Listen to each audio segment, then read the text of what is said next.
Lever Brothers Company presents the Pepsodent program, The Adventures of Philip Marlow, starring Van Heflin.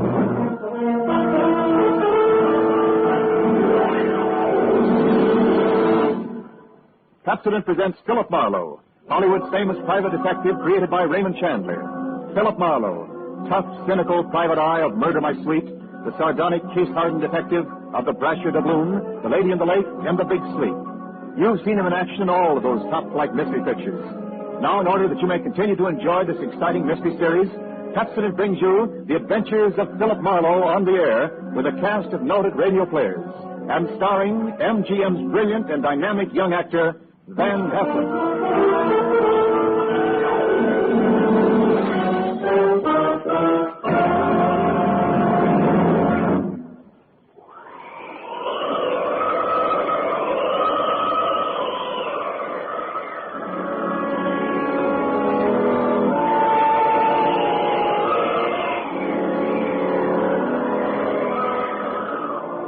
There was a rough desert wind blowing into Los Angeles that evening. It was one of those hot, dry Santa Anas that come down through the mountain passes and curl your hair, make your nerves jump and your skin itch. On nights like that, every booze party ends up in a fight, and meek little housewives feel the edge of a carving knife and study their husbands' necks. Anything can happen when the Santa Ana blows in from the desert.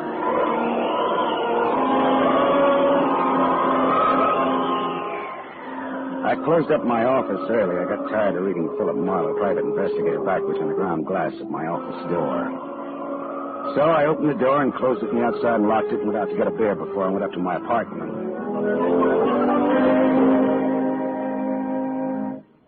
Filler up again, Mr. Marlin? Marlow. Marlin is a fish. Yeah, I know. Hey, you bartender. Come in on a ride. Drunk again. What'd you expect in this business? Autograph hounds? Make it snappy, yeah? Be right with you, sport. I gotta draw this man a beer. Crying out loud, these stumble bums that come in here. We got another customer, Backus. Hey, Bud. You seen a lady in here lately? A lady? Tall, good-looking, brown hair, a print bolero jacket, and a blue silk dress. No, sir. No, sir. Nobody like that's been in. All right, straight scotch, fast. Left my engine running out there. Yes, sir. Yes, sir. This slick-looking, sarcastic guy stepped up to the bar and drank his scotch whole. Then he turned to go out, and he stopped. The drunk was grinning at him. And then, without changing his grin, the drunk swept a gun from somewhere so fast it was just a blur coming out.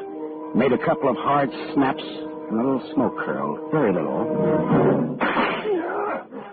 All right, show other guys. Don't move. So long, Waldo. All right, don't move, you two. Poor Waldo. But I made his nose bleed. So long, boys. Drink up. All right, get on that phone, kid. I'll get his license number.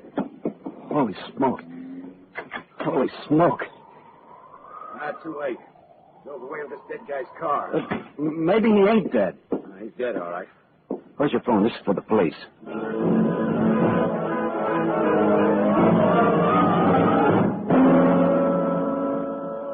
The prowl car boys were there in about 5 minutes.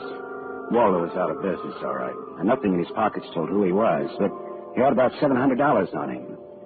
I told the cops what I knew, including about Waldo's tall, brown-haired, pretty girl in the bolero jacket. It was about 9 o'clock when I stepped out of the elevator in my apartment house and almost walked right into a tall, brown-haired, pretty girl in a bolero jacket, waiting for the elevator on my floor. Oh, excuse me. Just a minute, lady. I said, excuse me, I'm in a hurry. Else you'll be good enough Look, to you step better out. not go outside in those clothes. Just what do you mean by telling me This what? isn't a make. You're in trouble. Trouble? Yeah, the cops are looking for you in those clothes.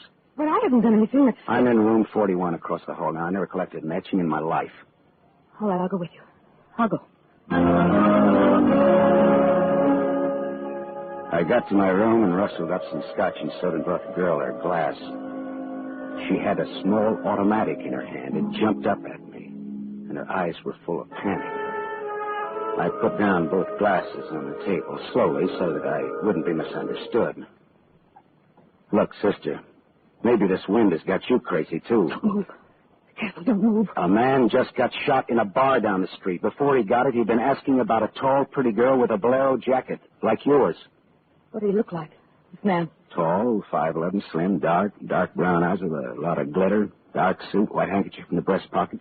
And he must have seen you earlier tonight to know how you were dressed. Am I getting anywhere? He used to be my chauffeur. You had an appointment with him, didn't you?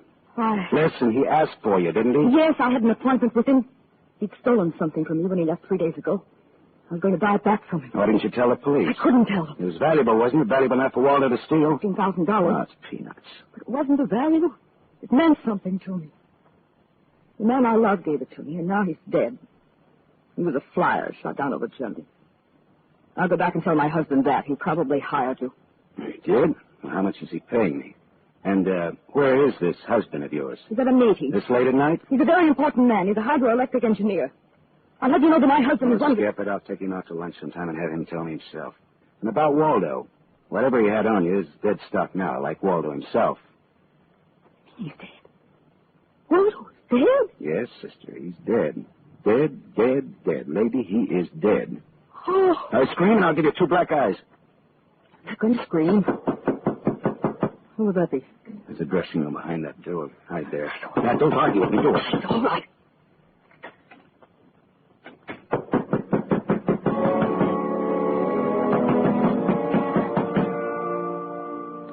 And I went to the door, making a loud, yawning sound. The backs of my hands were wet. I opened the door. Without a gun, that was a mistake. I certainly knew the gun I was looking into. A .22 target automatic that had already killed one man that night. And I knew the bald head and the flat, shiny eyes and the face like a poisonous lizard. Baldy put the muzzle of his gun lightly against my throat. I backed into the room, and Baldy kicked the door shut. You alone? Look for yourself. I'm asking, not looking. I'm alone. You and that dumb bartender saw me dust off Waldo. What did Waldo do to you? Who's asking? Just making conversation. He stood on me on a bank job we did together. Got me 4 years in Michigan pen. How is he? Dead? I'm still good, drunk or sober. Tell me why I came here, pal. You heard the barkeeper and me talking. I told him my name, where I lived. That's how, pal. I said why. Skip the hangman would ask you to guess why he's there. Oh, you're pretty tough at that, ain't you? But you're slamming off, pal. All right, but you could get that gun out of my neck and try somewhere else. Oh, yeah, sure. Is this better? This suit you all right? So it is my neck. Save when, pal? It's your party. I leaned against the gun. The door at the dressing room showed a crack of darkness. The crack widened. I began to shake a little. The girl came quietly into the room, but there was white all around her iris. She was scared. She had her gun in her hand, but I was sorry for her. Dead sorry. She'd try to make the door scream either way. It'd be curtains for both of us. You scared, mister? You worried about any little thing? I couldn't talk. The girl floated in the air somewhere behind Baldy, and her horrified face was drifting toward us. My mouth was as cold and dry as yesterday's toast. Well, kid, how's it feel? You ready yet? Go on, say the word. Well, don't take all night about it if you're going to do something about it. Why not, pal? I like this. I suppose I yell. Go ahead, yell. Go ahead. Hey, look! Oh? Thanks, sister. Thanks. That buys me. Everything I have is yours now and forever. You flatter me no end, lady. I only punched him. All right, now get out of here while I call the cops down on this killer. Good night. Good Hey, night. wait. Leave that Blair jacket here. Marks you for the cops. Oh, yes, here. Okay. See you again? What? Oh, I don't know. No, I guess not. After all, who am I to be the rival of a dead flyer? I'll see that the police get Jesse James here. Good night, lady.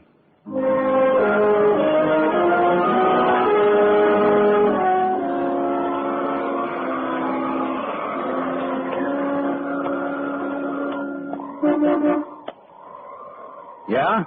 You me? Yes, please. Oh, you. Again, huh? Sit in. I must talk to you. You want to know what happened at headquarters, huh? Yes. Well, I went down there with the law and gave them the story. I left you out of it. Thank you. You saved my life, so no one knows a thing about you. Well, incidentally, neither do I. Well, my name is Mrs. Frank Bosley. 212 Fremont Place, Olympia 24596. Is that what you want? I guess so. Well, There he is. Now, why did you really come back? I wanted my pearls. Pearls? Yes. Pearls, too, huh? All right. Tell me about the pearls. You've had a murder and a beautiful mystery woman and a sadistic killer and a heroic rescue. Now we will have pearls. I was to buy them back from a man called Waldo. Well, I saw everything that came out of his pockets, and there weren't any pearls. Could they be hidden in his apartment? It's possible. Waldo lived on the same floor you do in his apartment house. And why didn't I know him, at least by sight? He moved in last week and managed to get a sublet. Yeah, great. A sort of an amateur magician on the side, huh? It's getting rather late. Yeah. What about your husband this hot, mysterious night? He's still at his meeting. You could have brought him along. You could have sat in the back seat working out a problem in hydroelectrics while... While what? Well, I didn't have any answers that wouldn't sound cheap or just ridiculous or from the sophomore class of late cartoon. I had an unlit cigarette in my hand. I threw it out of the window. I took a hold of her and kissed her. She sat very still. I was shaking when I let go of her. Her voice trembled a little when she spoke. And then should it do that? I wasn't always that way. Only since Johnny Dalmas was killed in the war. He gave me those pearls. 41 of them, perfectly matched with a diamond propeller clasp. I'd have loved them if they'd been wooden beads because he gave them to me. I love Johnny. The way you love just one time. You understand me? What's your name? Lola. Lola, how did you explain a $15,000 pearl necklace to your husband? I told him we were imitation and I bought for myself. How did Waldo latch on to them, what they stood for? When my husband was in Argentina, Waldo and I'd go for long drives. I was restless and wretched because of Johnny. Sometimes Waldo and I had a little drink together, but that's all. But you confided in Waldo about this pearl. I was a fool. And when your husband came back, Waldo stole the pearls and offered to sell them back to you, or he'd tell Papa, huh? I was a fool. And now you think the pearls are upstairs in Waldo's apartment? I suppose it's a lot to ask. No, sweetheart. I've been paid. I'll go look. We're here.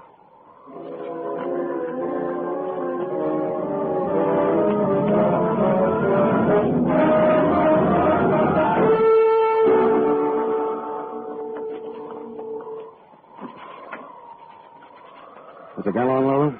No. So? No. No pearls? No pearls. Oh. There was a man in Waldo's room. Man? Who? You know a man named Leon Bastanos? Not by name. I don't know. Mexican, South American, about 45, small, iron gray hair, very neat, fawn-colored suit, wine-colored tie. No, I don't think I know such a man. Is he the one in Waldo's room? Yeah. What do you have to say? Very little. In fact, nothing. He's dead.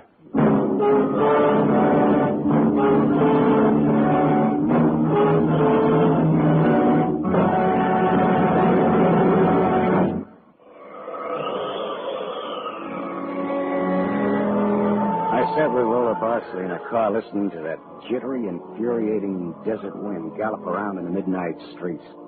I just told her about the Latin-looking man I'd found in Waldo's room in a very dead condition. I held her hands until they stopped trembling. Then I gave her the few remaining details. He had a gun in a shoulder holster, but someone had strangled him before he could use it.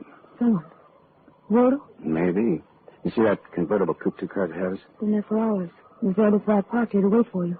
Leon, the man in Waldo's room, came in that car, but according to the key containers he carried, that isn't his car. Whose car is it? Does it matter? Well, it belongs to a lady according to the tag on the keys. A lady? Well, anyway, a woman, if you can split hairs. Eugenie Kolchenko. In West Los Angeles? Never heard of her. Uh-huh. All right, well, you go home now, huh? What are you going to do? Drive that flossy convertible around, wave at my friends, impress people. You run along now. Maybe I've got another date.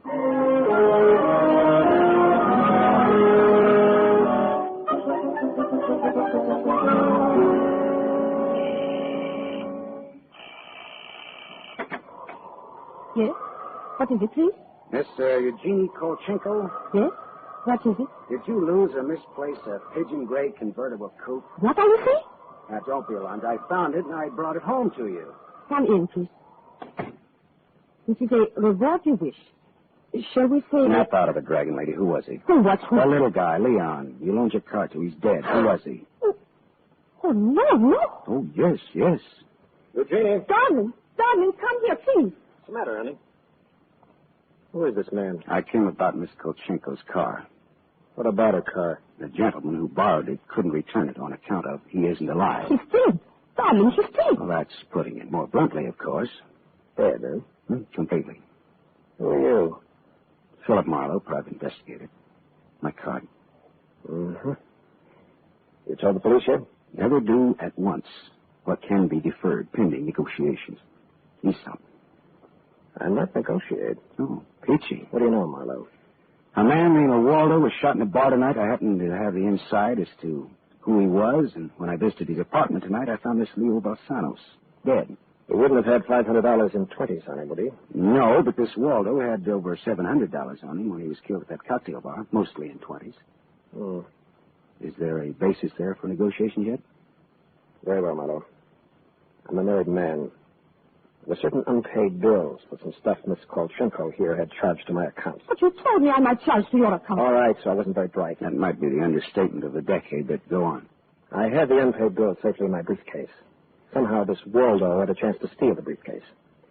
I hired Leon and gave him $500 to buy back those bills from Waldo. Instead, Waldo took Leon's dough and was forced to kill Leon in the process. And then he went out to keep another date and accidentally walked into an old pal hostile enough to blow him down.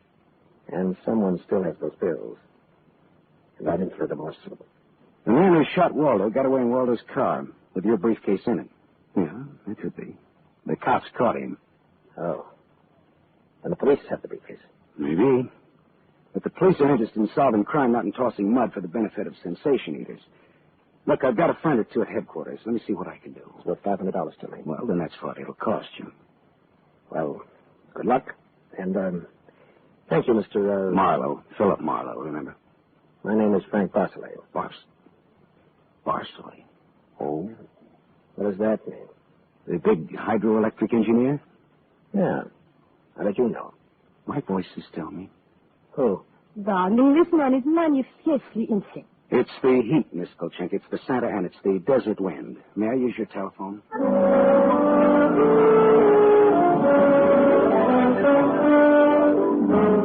Someday I must tell you about Ibarra. Salt of the earth, Ibarra, detective lieutenant over Central Homicide. I phoned Ibarra from Miss Kolchenko's house and told him where he could find a well-dressed cadaver named Leon and furnished a few small details. I gave Ibarra time to check my tip and then I went down to see the good lieutenant and told him why I'd been up in Waldo's room, only to find Leon instead of a certain lady's string of pearls. Pearls, eh? Well, I thought Waldo might have them up there. Whose pearls were they? A lady's. Go on. Or they might have been in Waldo's car that Waldo's killer drove away in. Yeah. Well, what, yeah? They might have. Also a batch of unpaid bills charged to the account of a certain Frank Barcelay? Yeah. Uh-huh. Well, now, the police aren't interested in domestic scandal. They want to prevent or to solve crime, right? So? So I've got $500 for the police fund if those pearls and those bills are returned to their rightful owners. Oh, quit your kid. No, it's a valuable necklace. Yeah? There's your necklace. That's it. 41 pearls, perfectly matched diamond propeller clasp. That's it. That's the one. Take it away, Marlowe. On the level? Just tell me straight what it's all about, all that. Sure. Well, this Waldo was blackmailing a wife with the pearls, and her husband with the bills, by the name of Barcelay. Well, Barcelay sent Leon to get the bills from Waldo. Instead, Waldo killed Leon, then stepped out and happened to get shot by that guy at the bar. Now, if Barcelay's name stays out of the paper, I get $500, and that goes to the police fund. We'll keep him out. Well, now, I'm not in this case for money. I just want to get back the bills and the pearls. As you say, Marlowe, the police aren't in business to sling mud. Well, you can deliver the pearls to the lady yourself if you like. No, She lives at... No, Marlowe. You better take them to her. You see, except for the diamond propeller clasp on them, they're phony. Phony? But... All but the clasp, Marlowe. All but the clasp.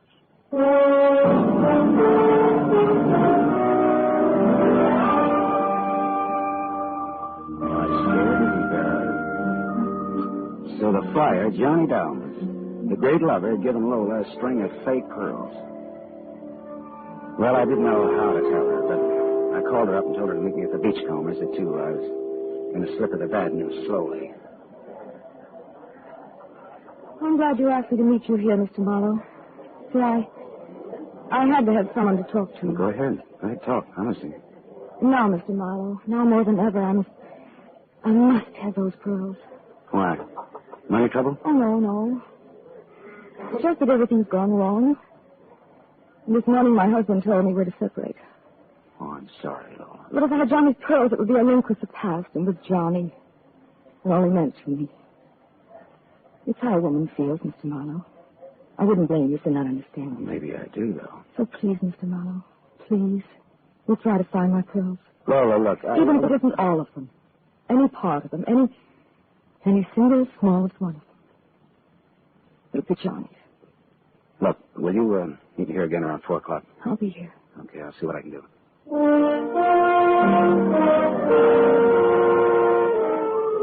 There was only one earthly decent thing I could do.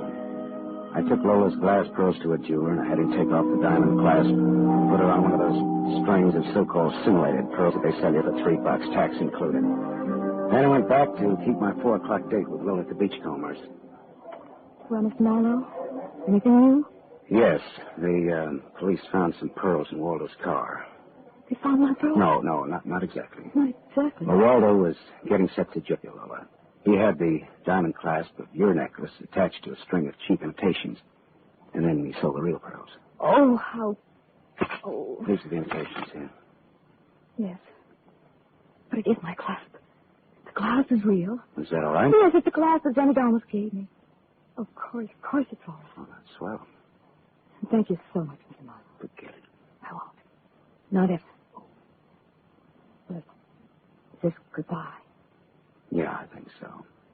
You'll never get over Johnny Dalmas, will you? If anybody ever bothers you again, though, well, let me know. Name's Philip Marlow.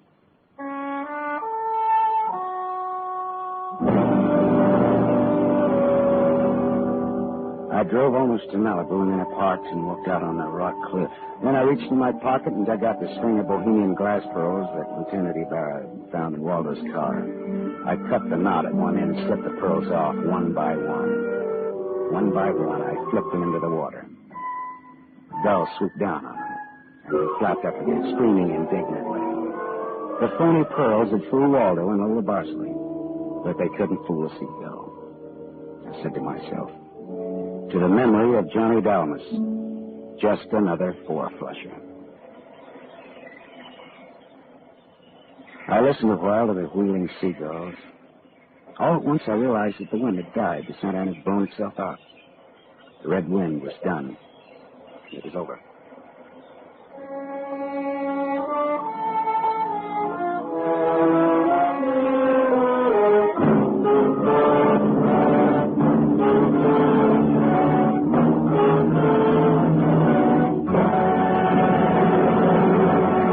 You have just heard Van Heflin starring in the first of a new mystery series, Raymond Chandler's The Adventures of Philip Marlow, brought to you by the Lever Brothers Company, makers of Pepsodent. Tonight's story on The Adventure of Philip Marlow is based on Red Wind, written by Raymond Chandler, creator of Philip Marlowe, the screen's most famous private detective. It was adapted for radio by Milton Geiger. Third with Van Heflin was Lorene Tuttle as Lola Barsley.